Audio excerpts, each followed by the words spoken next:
Bismillahirrahmanirrahim. Assalamualaikum warahmatullahi wabarakatuh. Yang terhormat Bapak Sofyan Effendi, STHIMA, selaku dosen pengampu mata kuliah Ulumul Quran dan teman-teman semua.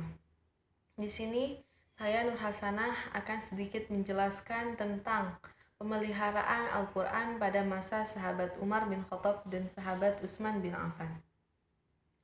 Bagaimana cara pemeliharaan Al-Quran pada masa Umar bin Khattab? Setelah Rasulullah wafat, banyak sekali peristiwa-peristiwa besar yang berkenaan dengan kemurtadan sebagian orang Arab.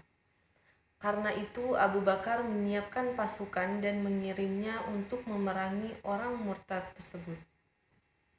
Perang Yamamah terjadi pada tahun 12 Hijriah yang melibatkan sejumlah besar para sahabat penghafal Al-Quran.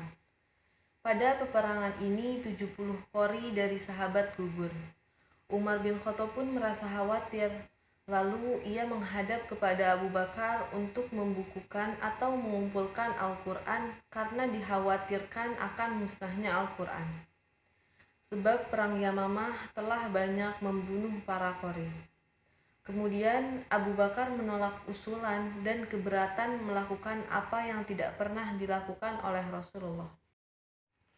Tetapi Umar tetap membujuknya, sehingga Allah membukakan hati Abu Bakar untuk menerima usulan dari Umar tersebut.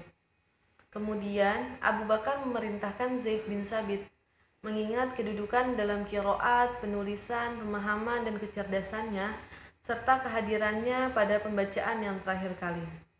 Pada awalnya Zaid menolak sama seperti Abu Bakar. Namun keduanya bertukar pendapat sampai akhirnya Zaid dapat menerima dengan lapang dada perintah penulisan Al-Quran tersebut. Kemudian lembaran-lembaran Al-Quran yang sudah dikumpulkan itu disimpan di tangan Bakar. Setelah ia wafat pada tahun 13 Hijriah, lembaran itu pindah ke tangan Umar bin Khattab hingga beliau wafat. Setelah beliau wafat, mushaf itu pindah ke tangan Hafsah putri Umar bin Khattab. Bagaimana pengumpulan Al-Quran pada masa Utsman bin Affan? Penyebaran Islam bertambah luas dan para qurra tersebar di berbagai wilayah. Dan penduduk setiap wilayah itu mempelajari qiraat dari qori yang dikirimkan kepada mereka. Cara pembacaan Quran yang mereka bawakan berbeda-beda, sejalan dengan perbedaan huruf yang dengannya Al-Quran diturunkan. Yang apabila mereka berkumpul, sebagian mereka merasa heran akan adanya perbedaan qiraat ini. Terkadang sebagian mereka merasa bangga bahwa semuanya bersandar kepada Rasulullah. Tetapi keadaan demikian menghadirkan keraguan pada generasi baru yang tidak melihat Rasulullah, sehingga terjadilah pembicaraan mana yang lebih baku dan mana yang lebih baku, dan pada gilirannya menimbulkan saling pertentangan, bahkan akan menimbulkan permusuhan dan perbuatan dosa.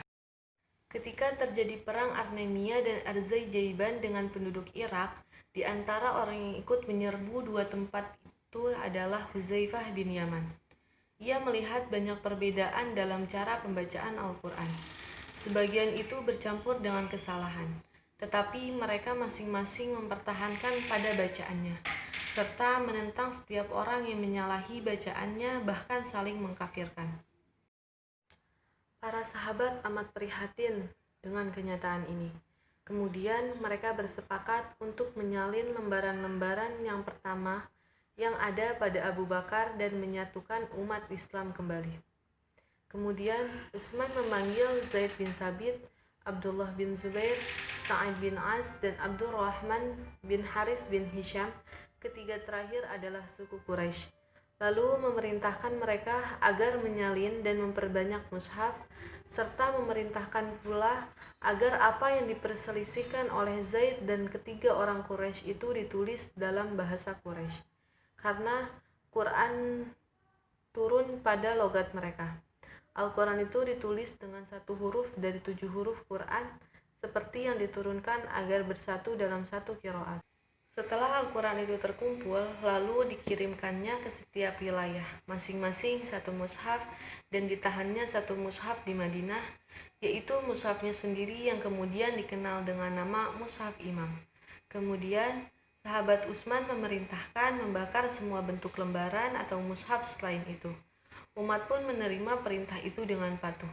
Sedang qiraat dengan 6 huruf lainnya ditinggalkan.